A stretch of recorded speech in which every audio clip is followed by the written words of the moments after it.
Hello friends, જય શ્રી ગણેશ. બધાને સ્વાગત છે તમારું મારી ચેનલ ગુજરાતી કિચનમાં. બજારમાં ખૂબ મોંઘી મળતી મીઠાઈ આજે આપણે ઘરે બનાવશું, એ પણ એકદમ સસ્તામાં, પાણીના ભાવથી, એકદમ સરળ રીતે. 90% લોકો મીઠાઈ બનાવવામાં ચાસણી લેવાથી જ ડરતા હોય છે, અને જો ચાસણી બરાબર ન બને તો મીઠાઈ પણ ખરાબ થઈ જતી હોય છે. તો આજે આપણે બિલકુલ ખરાબ થવાના ડર વગર મીઠાઈ બનાવશું, કારણ કે ચાસણી આપણે બનાવવાની જ નથી. ખાલી ચાસણી નહીં, લોટ પણ નથી શેકવાનો, નથી ઘીની જરૂર, નથી મિલ્ક પાવડરની જરૂર, કે નથી મલાઈની જરૂર, અને કલાકો મહેનત પણ નથી કરવાની. દૂધથી ઝટપટ આ મીઠાઈ બની જાય છે. તો ચાલો બનાવવાનું શરૂ કરીએ. તો એના માટે ગેસની ફ્લેમ ચાલુ કરી એની ઉપર આપણે એક જાડા તળિયાવાળી કડાઈ રાખી દીધી, અને કડાઈમાં આપણે અડધો કપ જેટલી ખાંડ એડ કરેલી છે. હવે ખાંડને આવી રીતે કડાઈના તળિયા ઉપર સરસ એવી ફેલાવી દઈએ, અને આપણે એને થોડી વાર માટે બિલકુલ ટચ નથી કરવાની, કે જ્યાં સુધી ખાંડ છે એ પીગળવા ન લાગે. તો આપણે ખાંડમાં પાણી બિલકુલ એડ નથી કરવાનું, આપણે ચાસણી આની નથી બનાવતા એટલા માટે. તો અહીંયા હલકી હલકી ખાંડ પીગળવા લાગે એટલે આપણે એને આ રીતે સરસ એવી મિક્સ કરવાની છે, અને પ્રોપર ખાંડ પીગળી ન જાય ત્યાં સુધી આપણે એને સતત મિક્સ કરતા જ રહેવાનું છે. જો થોડી વાર માટે તમે એને વચ્ચે છોડી દેશો તો એ છે ખાંડ એ બળવા લાગશે, અને એનો મીઠાઈમાં એકદમ ખરાબ ટેસ્ટ આવશે. એટલા માટે ખાંડને સતત ફેરવતા રહી, બધી ખાંડ ઓગળી જાય એટલે આપણે એમાં દૂધ એડ કરવાનું છે. વધારે ખાંડનો કલર આપણે ચેન્જ નથી થવા દેવાનો, વધારે ડાર્ક નથી કરવાનો. તો અહીંયા મેં 1 કપ દૂધ લીધું છે, અને એમાંથી થોડું દૂધ એડ કરી સરસ એવું ખાંડ સાથે શરૂઆતમાં મિક્સ કરશું. અને આ સ્ટેજ ઉપર ગેસની ફ્લેમ આપણે સ્લો રાખવાની છે, નહીતર દૂધ છે એ ઉડી અને બહાર આવશે અને આપણા હાથ ઉપર આવશે તો હાથ બળી ન જાય, એ વાતનું ધ્યાન રાખી અને થોડું થોડું શરૂઆતમાં દૂધ એડ કરશું, અને પછી બધું દૂધ એકસાથે એડ કરી દેશો તો કોઈ પ્રોબ્લેમ નહીં આવે. તો અત્યારે મેં 1 કપ દૂધ એડ કર્યું, અને પછી પાછું હું 1 કપ અત્યારે દૂધ એડ કરું છું, એટલે કે ટોટલ અહીંયા મેં અડધો લીટર જેટલું દૂધ લીધેલું છે. અને દૂધ એડ કર્યું એટલે ખાંડ તમે જોઈ શકો છો એકદમ જામી ગઈ છે. તો ડરવાની જરૂર નથી, આપણે દૂધ એડ કરશું એટલે ખાંડ આવી રીતે જામી જશે, પણ જેમ જેમ દૂધ ગરમ થશે ને એમ ખાંડ એની સાથે સરસ એવી પીગળી જશે.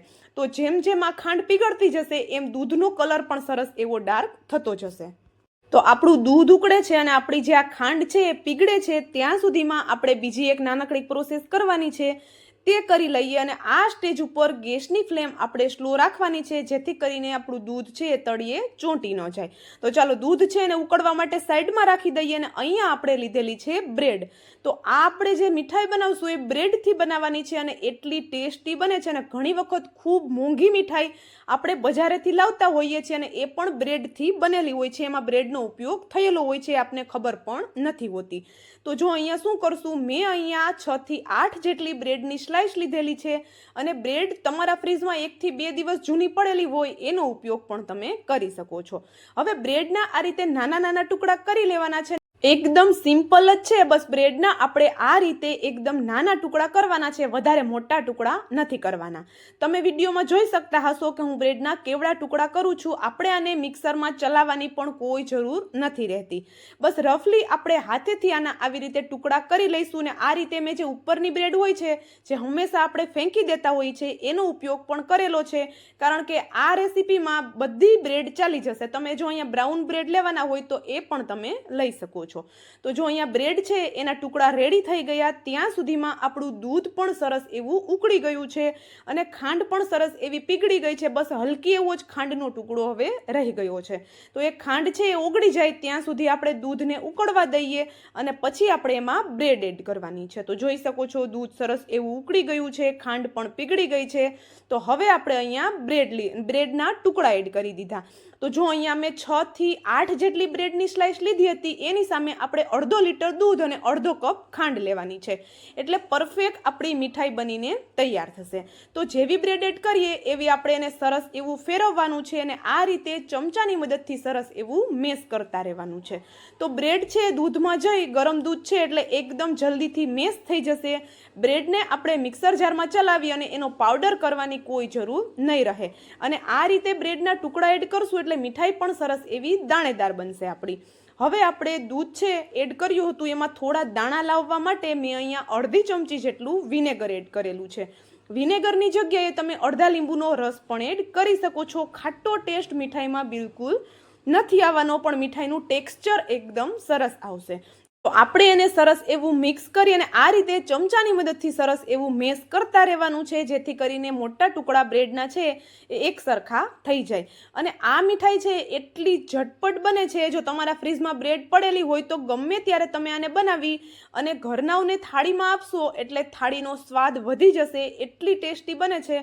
અને ગરમીની સિઝન છે, વેકેશન પણ છે, તો મહેમાન પણ ઘરે આવશે તો મહેમાનને પણ તમે આ મીઠાઈ સર્વ કરી શકો છો, મહેમાન પણ ખુશ થઈ જશે. હવે અહીંયા બ્રેડનું બિલકુલ ટેસ્ટ ન આવે, કોઈને ખાઈ અને ખબર જ ન પડે કે આપણે આમાં બ્રેડનો ઉપયોગ કરેલો છે, એટલા માટે હું અહીંયા બસ થોડા ટીપા વેનીલા એસેન્સના એડ કરું છું. તમે એની જગ્યાએ એલચીનો પાવડર પણ એડ કરી શકો છો. એલચીના પાવડરની ફ્લેવર પણ આમાં ખૂબ જ સરસ આવે છે, અથવા તો થોડું જાયફળ પણ એડ કરી શકો છો. હવે જેમ મેં પહેલાં કહ્યું હતું એમ કે આપણે આમાં બિલકુલ ઘીની જરૂર નથી, તો હા, ઘી એડ કરશો આ મીઠાઈમાં એટલે માત્ર છે ઘીની હલકી એવી સ્મેલ આવશે, બાકી કોઈ ફરક નથી આવવાનો. તો મેં અહીંયા અડધી ચમચી જેટલું ઘી એડ કરેલું છે, પણ બિલકુલ ઘી એડ નહીં કરો તો પણ આ ચાલશે. આ મીઠાઈમાં ઘી એડ કરવાની આમાં કોઈ જરૂર નથી. તો તમને મીઠાઈમાં ઘીની સુગંધ જો પસંદ હોય તો બસ અડધી ચમચી જેટલું એડ કરી દેવાનું છે, બાકી કોઈ જરૂર નથી રહેતી. હવે સતત ફેરવતા રહેવાનું છે અને અત્યારે તમે જોઈ શકો છો એકદમ સરસ એવું આનું ટેક્સચર પહેલાં કરતાં ચેન્જ થઈ ગયું છે અને કલર પણ સરસ એવો ડાર્ક થવા લાગ્યો છે. તો અત્યારે તમને થોડું આ ચીકણું લાગતું હશે, પણ મીઠાઈ બની ગયા પછી આ બિલકુલ ચીકણું નહીં લાગે. ખાવાની એટલી મજા આવશે ને કે તમે ખુશ થઈ જશો. અને આમાં જોઈ શકો છો તમે એકદમ સરસ એવું હવે પેનનું તળિયું પણ છોડવા લાગ્યું છે અને ચમચાની સાથે ફરવા પણ લાગ્યું છે. તો ગેસની ફ્લેમ મીડિયમ અથવા તો સ્લો રાખી આપણે આને બસ થોડી વાર સતત ફેરવશું એટલે એનું ટેક્સચર આવું એકદમ સરસ થઈ જશે. ચમચા સાથે ફરવા લાગે બેટર એટલે આપણે એમાં અડધો કપ જેટલું નાળિયેરનું છીણ એડ કરી દેવાનું છે. તો જો મેં અત્યારે જાડું નાળિયેરનું છીણ એડ કરેલું છે, તમે નાળિયેરનો પાવડર પણ એડ કરી શકો છો. તમને જે રીતે પસંદ હોય એ રીતે તમે આ મીઠાઈ બનાવી શકો છો. ડ્રાયફ્રૂટ્સના ટુકડા એડ કરી શકો છો, સાથે એનો પાવડર બનાવીને એ પણ એડ કરી શકો છો.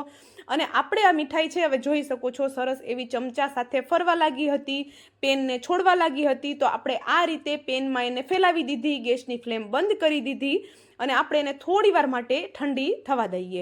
હલકી એવી ઠંડી થાય એટલે કોઈ પણ ગ્રીસ કરેલી પ્લેટ ઉપર આ રીતે આપણે મીઠાઈનો શેપ આપી દેવાનો છે. મતલબ કે તમે કોઈ થાળીમાં ફેલાવી શકો છો. હું અહીંયા એનો ચોરસ ટુકડાનો શેપ આપું છું અને આપણે ઉપરથી મનપસંદના કોઈ પણ ડ્રાયફ્રૂટ્સ લગાવી દેવાના છે. એમનેમ પણ એટલી ટેસ્ટી લાગે છે.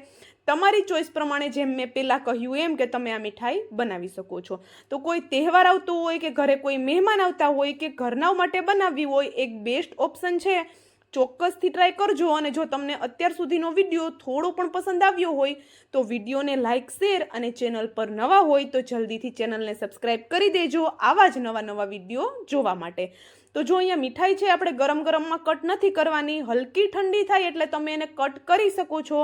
બિલકુલ ચીપકશે નહીં કે બિલકુલ ચીકણી પણ નહીં લાગે. અને આગળ મેં તમને મીઠાઈ તોડીને પણ બતાવી દીધી હતી કે એકદમ સરસ એવું એનું ટેક્સચર આવે છે. અને આપણે જે બ્રેડ એડ કરીએ સરસ એવી આપણે એને શેકી લીધી દૂધ સાથે, એટલે બ્રેડનો ટેસ્ટ પણ એમાં બિલકુલ નથી આવવાનો.